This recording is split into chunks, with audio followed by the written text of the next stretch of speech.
दोस्तों नमस्कार, स्वागत है आपके अपने YouTube चैनल एग्रोटेक स्टडी में। दोस्तों मैं हूं अरविंद यादव और दोस्तों फिर मैं हाजिर हूं रोज की तरह। दोस्तों 12th agriculture subject element of science chapter number 8 लेकर, और दोस्तों चैप्टर का नाम है किण्वन, एल्कोहल एवं यूरिया। दोस्तों चैप्टर का नाम ध्यान रखें, किण्वन, एल्कोहल एवं यूरिया के बारे में हम अध्ययन करेंगे। अगर आप हमारे यूट्यूब चैनल पर नए हैं तो चैनल को सब्सक्राइब ज़रूर कर लें। दोस्तों हम रोज़ लेकर आते हैं आपको 12th का एक चैप्टर, जिसमें हम आपको पूरी तरह से समझा के पढ़ाते हैं। तो हम इसको शुरुआत कर लेते हैं। सबसे पहले है आपका चैप्टर नंबर 8 किण्वन, एल्कोहल एवं यूरिया। इसके बारे में हम विस्तृत अध्ययन करते हैं। क्वेश्चन है पहला, किण्वन किसे कहते हैं, इसकी अनुकूल परिस्थितियों को समझाइए। किण्वन होता क्या है और इसकी अनुकूल क्या चाहिए कि जिससे किण्वन अच्छी तरीके से हो सके, उसके बारे में हम अच्छी तरीके से अध्ययन करेंगे। दोस्तों यह चैप्टर 4 नंबर का है, जिसमें से ये क्वेश्चन और ओटी भी आना है। इसके बारे में थोड़ा सा हम लोग विस्तृत अध्ययन जरूर करेंगे। तो एंजाइम की उपस्थिति में जटिल कार्बनिक यौगिकों का धीमी गति से सरल कार्बनिक यौगिकों में अपघटन की क्रिया किण्वन कहलाती है, और यह क्रिया धीमी होती है और ऊष्मा छिपी भी होती है। इसको समझिए दोस्तों कि एंजाइम के ऊपर एंजाइम होना जरूरी है। एंजाइम की उपस्थिति में जटिल कार्बनिक यौगिकों का, क्योंकि जटिल का मतलब होता है, जटिल मतलब कठोर कह सकते हैं, ज़्यादा कह सकते हैं, उन कार्बनिक यौगिकों का धीमी गति से मतलब धीरे धीरे से सरल कार्बनिक मतलब जो आपके जटिल हैं वो क्या हो रहे हैं, सरल हो रहे हैं। मतलब कोई चीज़ ज़्यादा है और वो छोटे छोटे टुकड़ों में टूट रही है। उन कार्बनिक यौगिकों में अपघटन की क्रिया ही किण्वन कहलाती है। दोस्तों उदाहरण के तौर पर मैं आपको सीरिया से एथिल अल्कोहल का बनाना है, या दूसरा उदाहरण मैं दे सकता हूं आपको, दूध से दही बनना भी एक किण्वन की क्रिया है। दूध एक जटिल कार्बनिक यौगिक है, अगर उसमें आप कोई एंजाइम या आपकी जो बैक्टीरिया है वो क्रिया करेंगे जिससे किण्वन की क्रिया होगी, उसके बाद जो आपका दही बनेगा वो आपका क्या है, किण्वन का एक उदाहरण है। दोस्तों समझ में आया आपका किण्वन होता क्या है एक्चुअल में। अनुकूल परिस्थिति क्या होना चाहिए वो आपको समझ लीजिए। नंबर 1 है ताप। ताप के लिए, किण्वन के लिए अनुकूलतम टेम्परेचर दोस्तों 25 से 35 डिग्री सेल्सियस, 25 से 30 भी हो सकता है, लेकिन 25 से 35 अपन कह सकते हैं। इतना तापमान चाहिए किसके लिए, अगर किण्वन की क्रिया हो रही है, फर्मेंटेशन की जो क्रिया हो रही है उसके लिए 25 से 35 डिग्री सेल्सियस तापमान होना चाहिए। दूसरा है सांद्रता की बात करते हैं, जो आपका सांद्रता है उसके बिलियन में शर्करा का सांद्रण 8 से 10% होना चाहिए। बिल्कुल, जो आपका किण्वन का घोल है जो बिलियन है उसमें आपकी जो शुगर है उसका सांद्रण 8 से 10% होना चाहिए। कितने प्रतिशत होना चाहिए, 8 से 10% उसमें मीठापन होना चाहिए। नेक्स्ट बात करते हैं बिलियन की प्रकृति। बिलियन ना तो अधिक अम्लीय और ना ही अधिक क्षारीय होना चाहिए। बिलियन का पीएच 7 होना चाहिए। बिल्कुल, जो आपका बिलियन है उसका ना तो वो अम्लीय हो ना ही वो क्षारीय हो, मतलब उसका पीएच कितना होना चाहिए, 7, यानी वो कैसा होना चाहिए, बिलियन की प्रकृति कह सकते हैं उदासीन होना चाहिए। बात करते हैं चौथे पॉइंट की, वायु संचार। तो वायु संचार में क्या है, बिलियन में उपस्थित जीवित कोशिकाओं के लिए वायु होना आवश्यक है। बिल्कुल, वायु संचार क्या है आपका, बिलियन में उपस्थित जो जीवित कोशिकाएं होती हैं उनके लिए वायु होना आवश्यक है, क्योंकि तभी वो आपकी क्या कर सकती हैं, जो क्रिया है वो अच्छी तरीके से हो सकती है। जीवित कोशिकाओं के लिए इस वायु संचार होना, वायु होना वहाँ पर बहुत जरूरी होता है। दोस्तों इसमें ध्यान रखें टेम्परेचर का, ये आपका क्योंकि ओटी में पूछा जाता है कितने प्रतिशत आपका, 25 से 35% आपका क्या होना चाहिए, टेम्परेचर होना चाहिए। आगे बात करते हैं नेक्स्ट क्वेश्चन की। नेक्स्ट जो क्वेश्चन है वो है किण्वन के उपयोग लिखिए अथवा किण्वन का कृषि में महत्व बताइए। बिल्कुल क्वेश्चन एक ही है लेकिन तरीका अलग है, दो तरीके से पूछा जा सकता है। पहला है किण्वन का उपयोग लिखिए इस तरीके से, और दूसरा तरीका यह है कि किण्वन का कृषि में क्या महत्व होता है उसको समझाइए। इस तरीके से क्वेश्चन पूछा जा सकता है, उसको हम अच्छी तरीके से समझ लेते हैं।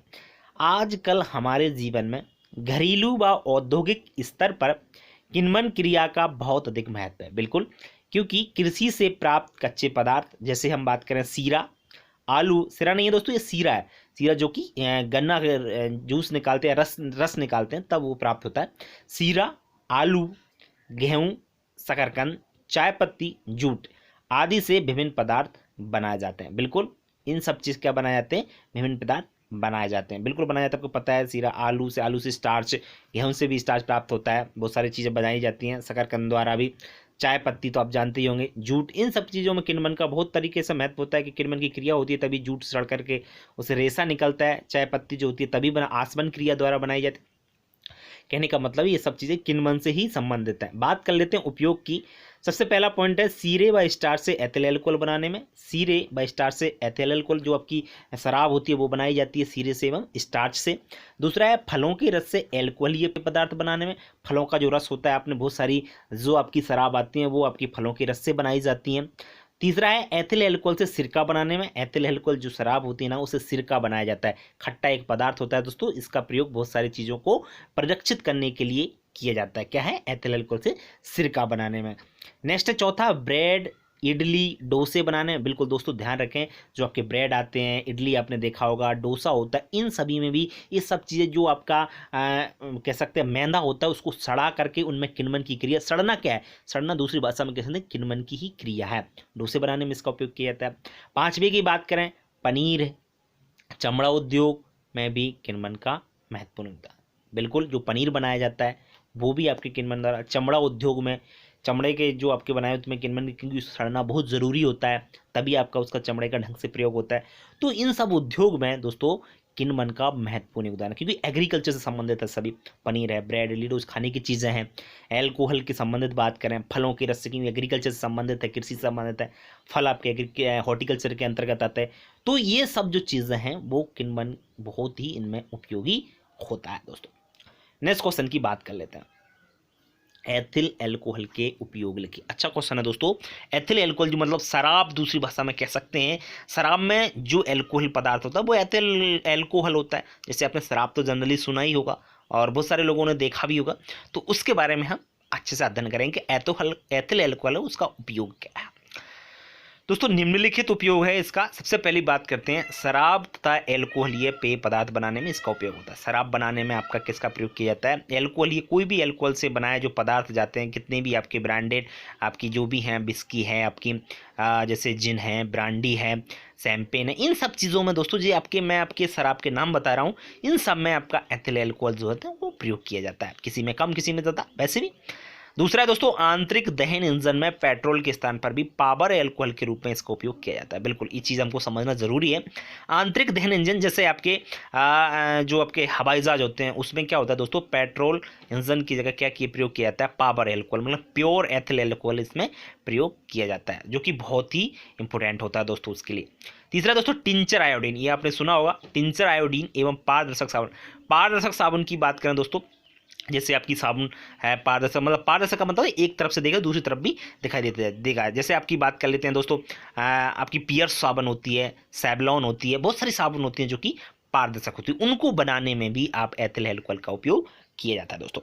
चौथा है पेंट है, बार्निश है, रंग है, इन सुगंधित तेल हैं, उनके उद्योग में भी दोस्तों एथिल अल्कोहल का उपयोग। पेंट होता है जो पोतने वाला पेंट, बार्निश तो आपने देखा वो भी आपके जैसे कलर वाले रंग, ये सब चीज़ें में एथिल अल्कोहल का प्रयोग किया जाता है। पांचवा पॉइंट है औषधि बनाने में, जो आपकी दवाइयाँ होती हैं मेडिकल वाली, वो दवाइयों के कार्बनिक ब्लैक के रूप में एथिल अल्कोहल का उपयोग किया जाता है। ध्यान रखें, जो आपकी दवाएं बनाई जाती है उनमें भी प्रयोग किया जाता है। छठवा है प्रयोगशाला में स्प्रिट लैम्प में ईंधन के रूप में भी प्रयोग किया जाता है। स्प्रिट लैम्प में जलाने के लिए प्रयोगशाला में प्रयोग किया जाता है। सातवां है जीव विज्ञान संबंधी नमूनों को सुरक्षित रखने। दोस्तों जीव विज्ञान संबंधी मतलब मछली है वो सड़े नहीं, खराब, क्योंकि रख दे मर जाएगी, उसके बाद सड़ जाएगी, लेकिन वो सड़े नहीं, कोई भी कीट मकोड़े हैं तो उनको एथिल अल्कोहल में भिगो कर रख दिया जाता है, उसके डाल दिया जाता है उनको, यहाँ से उनको वो पूरी तरह से सड़ते नहीं है, उनमें बदबू नहीं आती, यही कारण है दोस्तों। तो ये आपके बहुत इंपॉर्टेंट क्वेश्चन है दोस्तों, आपको समझ में आ गया हो। अब बात करते हैं यूरिया के बायोरेट परीक्षण की। यूरिया एक शुष्क परख नली में लें, धीरे धीरे उसको गर्म करें और गर्म करने पर उसमें से क्या निकलेगी? अमोनिया गैस निकलती है, तथा एक ठोस पदार्थ बायोरेट शेष बच जाता है नीचे, और बायोरेट को जल में घोलकर 2-3 बूंदें सोडियम हाइड्रोक्साइड मिलाकर 2-3 बूंदें कॉपर सल्फेट विलयन मिलाते हैं और विलयन का रंग बैंगनी हो जाता है। तो ये आपका बायोरेट परीक्षण होता है। थोड़ा सा अच्छे से समझ लीजिए, यूरिया लें, शुष्क परख नली मतलब सूखी होना चाहिए नली में, और धीरे धीरे उसको गर्म करें। जब उसको गर्म करते हैं तो क्या होता है, उसमें से अमोनिया गैस निकलती है। अमोनिया गैस निकली, और अब जब अमोनिया गैस निकल जाएगी तो नीचे दोस्तों क्या होता है, ठोस पदार्थ वहां पर बचता है। जब ठोस पदार्थ बचता है तो उसको बायोरेट कहा जाता है।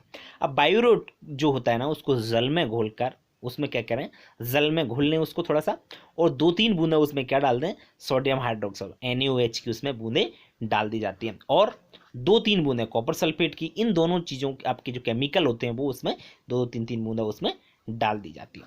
जब मिला देते हैं ये सब चीज़ें तो विलयन का रंग दोस्तों क्या हो जाता है, आपका बैगनी कलर का जो विलयन होता है वो हो जाता है। इसी को दोस्तों बायोरेट, यूरिया का बायोरेट परीक्षण कहा जाता है। नेक्स्ट बात करते हैं दोस्तों मैथिल एल्कोहल। देखो आपने एथिल एल्कोहल पढ़ा, ये नेक्स्ट क्वेश्चन है मैथिल एल्कोहल, इसके गुण और इसके उपयोग, उसके भौतिक गुण मतलब फिजिकल, उसकी जो प्रॉपर्टीज हैं वो क्या है, और उसके यूजेस क्या हैं, आपके उपयोग। तो इसके बारे में हम लोग बात करते हैं। तो निम्नलिखित इसके उपयोग है। सबसे पहले बात करते हैं मैथिल एल्कोहल। दोस्तों जो मैथिल एल्कोहल होता है ये रंगहीन होता है और ज्वलनशील द्रव होता है, इसका कोई कलर नहीं होता, और ज्वलनशील का मतलब होता है इसमें आग लग जाती है। दूसरा दोस्तों इसका क्वथनांक 66 डिग्री सेल्सियस होता है, मतलब ये अगर गर्म करें तो 66 डिग्री सेल्सियस पर ये उबलने लगता है। तीसरा पॉइंट की बात करते हैं, यह विषैला होता है और इसको पीने से मनुष्य अंधा हो जाता है दोस्तों, और ज़्यादा पीने से मनुष्य मर भी सकता है, ध्यान रखें। यह विषैला होता है आपका मैथिल एल्कोहल, इसको पीने से मनुष्य अंधा हो जाता है, और अगर ज़्यादा पीता है तो वो उसकी मृत्यु भी हो जाती है। दोस्तों यह जल में विलेय होता है, बिल्कुल, मतलब इसको अगर जल में डालें तो मैथिल एल्कोहल को तो पूरी तरह से उसमें घुल जाता है, मिल जाता है ये आपका मैथिल एल्कोहल, ध्यान रखें दोस्तों। पांचवा पॉइंट है, यह विलायक है, विलायक का काम करता है और वार्निश पेंट आदि को विलय कर देता है। किसको? वार्निश होती है, पेंट होता है आपका जो पोतने वाला, उसमें उसको आदि को क्या कर देता है, ये विलय मतलब घोल का एक रूप ले लेता है। ये थे दोस्तों इसके भौतिक गुण। इसमें विशेष ध्यान रखना आप लोग, मैथिल एल्कोहल एक विषैला पदार्थ होता है, ध्यान रखें। ये बहुत ही कह सकते हैं, आगे हम उपयोग में पढ़ेंगे कि एल्कोहल को विकृत करने में, एल्कोहल को विकृत करने में मान के चलिए कोई एथिल एल्कोहल है, मतलब जिसको शराब के रूप में प्रयोग कर रहा है कोई व्यक्ति, अगर उसमें मैथिल एल्कोहल डाल दी जाए, अगर उसमें मैथिल एल्कोहल, तो वो विकृत हो जाएगी, फट जाएगी, मतलब वो पीने योग्य नहीं रहेगी। दूसरा है रंग, औषधि, गंध के निर्माण में, बिल्कुल कलर बनाने में, औषधियों के बनाने में, आपका सेंट बनाने में, गंध के रूप में भी इसका उपयोग किया जाता है दोस्तों। तीसरा है एल्कोहल व पेट्रोल का मिश्रण इंजनों में ईंधन के रूप में भी करते हैं, बिल्कुल एल्कोहल व पेट्रोल का मिश्रण इंजनों में ईंधन के रूप में मतलब किया जाता है। आपके जो हवाई जहाज वगैरह, रॉकेट वगैरह होते हैं उनमें इसका प्रयोग कर सकते हैं। चौथा है दोस्तों पेंट, वार्निश, लाख, गोंद आदि के विलायक के रूप, जी तो आपने उसमें भौतिक गुण में ही पढ़ लिया कि पेंट, वार्निश, लाख, गोंद आदि के विलायक के रूप में भी इसका प्रयोग किया जाता है। पांचवा दोस्तों मोटर्स में प्रयुक्त होने वाला एंटी फ्रीज बनाने में, मतलब मोटर्स जो होती है ना वो गर्म हो जाती है, तो उसको एंटी फ्रीज मतलब ठंडा करने के लिए आपके एंटी फ्रीज बनाने में, इसका एंटी फ्रीज मतलब ठंडा कम, तो गर्म ही बना रहे, समझ रहे हो ना, वो ठंडा ना हो, इसलिए इसका प्रयोग एंटी फ्रीज बनाने में भी मोटर्स में प्रयोग किया जाता है। दोस्तों इसमें ये आपके मैथिल एल्कोहल के भौतिक गुण और उपयोग, ये क्वेश्चन भी दोस्तों बहुत ही महत्वपूर्ण है, क्योंकि इस क्वेश्चन को 2017 और 2016, 18 शायद पूरक परीक्षा में पूछ लिया गया। नेक्स्ट बात करते हैं नेक्स्ट क्वेश्चन की। आसुत तथा अनासुत पेय पदार्थ में अंतर लिखिए। आसुत तथा अनासुत पेय पदार्थ, देखो आसुत क्या होता है, अनासुत क्या होता है, ये थोड़ा सा मैं एक लाइन में बता देता हूँ। आसुत का मतलब होता है वह पेय पदार्थ जिनमें एल्कोहल की मात्रा अधिक होती है, वो आपके आसुत होते हैं, और अनासुत वह एल्कोहलीय पेय पदार्थ जिसमें एल्कोहल की मात्रा थोड़ी सी कम होती है, वो आपके अनासुत पेय पदार्थ कहलाते हैं। अब बात करते हैं इनमें अंतर की। सबसे पहला पॉइंट है दोस्तों, इन पदार्थों में एल्कोहल की मात्रा 30 से 55% होती है। जो आसुत एल्कोहलीय पेय पदार्थ होते हैं इनमें कितना परसेंट एल्कोहल होता है, 30 से 55%।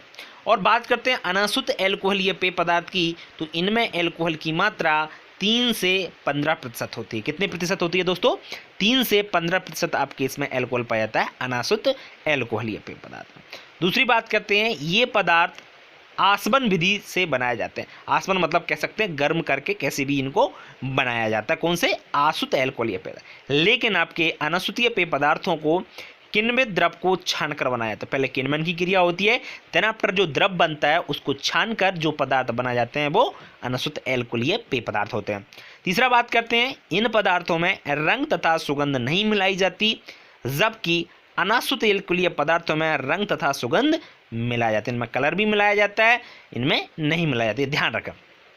इनके पीने से नशा अधिक होता है। क्यों होता है? क्योंकि आसुत एल्कोहलीय पेय पदार्थों में एल्कोहल की मात्रा ज़्यादा होती है, मतलब 30 से 55% के लगभग होती है, इसलिए नशा अधिक होता है। लेकिन इनके पीने से नशा कम होता है क्योंकि इनमें कम एल्कोहल पाया जाता है दोस्तों। पांचवी बात करते हैं, इनमें एल्कोहल की सांद्रता अधिक होती है लेकिन इनमें एल्कोहल की सांद्रता बहुत कम होती है। उदाहरण मैंने लिखे नहीं है लेकिन मैं बता देता हूँ। आसुत एल्कोहलीय पेय पदार्थ के उदाहरण हैं, जैसे आपकी बात करें ब्रांडी है, जिन है आपकी, और विस्की है, आपका, ये सभी आते हैं आसुत एल्कोहलीय पेय। और बात करें अनासुत एल्कोहलीय पेय पदार्थ के उदाहरण कौन कौन से होंगे, जैसे आपका बियर है, शैंपेन है, ये जो होती है ना, इनमें कम आपका एल्कोहल पाया जाता है। जबकि आसुत एल्कोहलीय पेय पदार्थों में अधिक आपका, जैसे ब्रांडी, जिन, इनमें दोस्तों लगभग 55%, 50%, 45% लगभग आपका क्या पाया जाता है, एल्कोहल की मात्रा पाई जाती है। दोस्तों ये बहुत इंपॉर्टेंट क्वेश्चन 2019 में इस क्वेश्चन को पूछा गया है, 2021 में भी इस क्वेश्चन को पूछा जा सकता है। आप इसको अच्छी तरीके से दोस्तों समझ लें और याद कर लें। अब बात करते हैं दोस्तों ओटीओ की, वस्तुनिष्ठ प्रश्नों की। वस्तुनिष्ठ प्रश्न कुछ इसमें हमने लिए हैं जो कि आपके एग्जाम में पूछे जाएंगे 12th में। सबसे पहला है, किण्वन एक धीमी ऊष्मा छिपी क्रिया है। मैंने आपको पहले ही बताया था, किण्वन एक धीमी क्रिया है और जो आपका क्या होता है, इसमें आपके जो कार्बनिक पदार्थ होते हैं, मतलब जटिल कार्बनिक पदार्थ सल कार्बनिक पदार्थों में टूटते हैं, वो आपका काम है। धीमी होती है और ऊष्मा छिपी क्रिया है। कैसी क्रिया है, ऊष्मा छिपी, विशेष ध्यान रखें। दूसरा है, जाइमेज एंजाइम ग्लूकोज को एथिल अल्कोहल में परिवर्तित कर देता है। बिल्कुल, एक एंजाइम होता है जिसका नाम विशेष से याद रखना, जाइमेज, जो ग्लूकोज को क्या करता है, चेंज कर देता है, किसमें, एथिल अल्कोहल में। तीसरा पॉइंट है दोस्तों, शराब का प्रमुख अवयव एथिल अल्कोहल होता है। बिल्कुल, ये चीज़ तो हमने पहले ही जान ली कि शराब जो होती है ना, उसमें क्या पाया जाता है, प्रमुख अवयव जो है वो है आपका एथिल अल्कोहल। चौथा पॉइंट की बात करते हैं, कृषि में यूरिया का उपयोग उर्वरक के रूप में किया जाता है। कितना अच्छा क्वेश्चन है, पॉइंट है, कृषि में यूरिया का उपयोग उर्वरक के रूप में किया जाता है। कृषि में यूरिया का उपयोग किसके रूप में किया जाता है, आपका उर्वरक के रूप में सब लोग प्रयोग करते हैं। पांचवा है, एथिल अल्कोहल का सूत्र। देखो ये आपको याद होना चाहिए, एथिल अल्कोहल का सूत्र है C2H5OH। क्या है, C2H5OH आपका एथिल अल्कोहल का फॉर्मूला होता है। किण्वन क्रिया के लिए आवश्यक तापमान, दोस्तों मैंने पहले भी बोला था, ये वाला पॉइंट आपका पूछा गया है कई बार 2017 में। तो किण्वन क्रिया के लिए आवश्यक तापमान 25 से 30 डिग्री सेल्सियस होता है।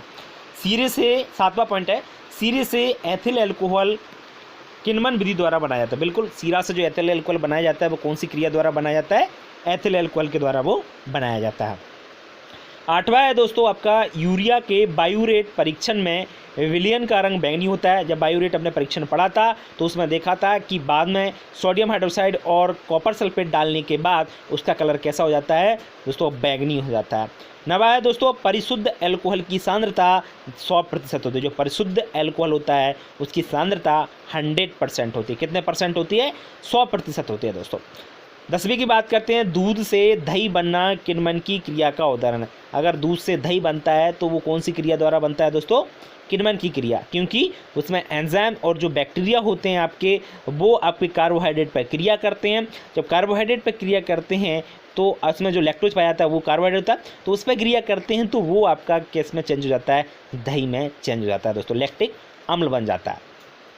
11वां दोस्तों, प्रयोगशाला में सबसे पहले यूरिया नामक कार्बनिक यौग का निर्माण किया गया। बिल्कुल, प्रयोगशाला में सबसे पहले कौन सा कार्बनिक यौग बनाया गया, तो ध्यान रखें आपका यूरिया को सबसे पहले बनाया गया था। 12वां पॉइंट है दोस्तों, यूरिया का रासायनिक सूत्र क्या है, तो यूरिया का रासायनिक सूत्र है NH2CONH2। क्या है, NH2CONH2। ये आपके 10-12 पॉइंट मैंने लिए हैं जो कि बहुत महत्वपूर्ण है। आपको OT जो है ना, इसमें से ज़रूर आपके एग्ज़ाम में एक जो है मिलेगा। दोस्तों आज के लिए इतना ही दोस्तों, मैंने आज के लिए इतना ही वीडियो रखा है जिसमें लगभग सभी क्वेश्चन मैंने एकत्रित कर लिए। दोस्तों वीडियो कैसा लगा कमेंट बॉक्स में लिखकर ज़रूर बताएं, और अगर वीडियो अच्छा लगता है तो लाइक ज़रूर करें वीडियो को, और दोस्तों अपने दोस्तों को शेयर करना बिल्कुल न भूलें जिससे उनको भी फ़ायदा हो सके। और अगर आप हमारे यूट्यूब चैनल पर नए हैं तो चैनल को सब्सक्राइब ज़रूर कर लें और बेल आइकन को दबाना बिल्कुल न भूलें, जिससे दोस्तों आपको नए वीडियो का नोटिफिकेशन सबसे पहले मिल सके। दोस्तों आप हमारे यूट्यूब चैनल से जुड़े रहिए और आप आगे जो भी आपके चैप्टर हैं, उनके जो आपके वीडियो हैं, उनके क्वेश्चन आपको आगे मिलते रहेंगे। दोस्तों अगर आपको किसी भी क्वेश्चन में कहीं प्रॉब्लम आती है तो हमारे कॉन्टैक्ट नंबर हमने आपको दे दिए हैं, उसमें भी आप लोग हमारे कॉन्टैक्ट नंबर 7224002628 पर आप कॉल करके हमसे पूछ सकते हैं। अब व्हाट्सएप पे भी आप लोग दोस्तों मैसेज कर सकते हैं। और आप लोग हमारे चैनल को सब्सक्राइब ज़रूर कर लें दोस्तों, ज़रूर से ज़रूर सब्सक्राइब करना, जिससे आपको बेल आइकन को दबाना बिल्कुल न भूलें। आज के लिए इतना ही, नमस्कार।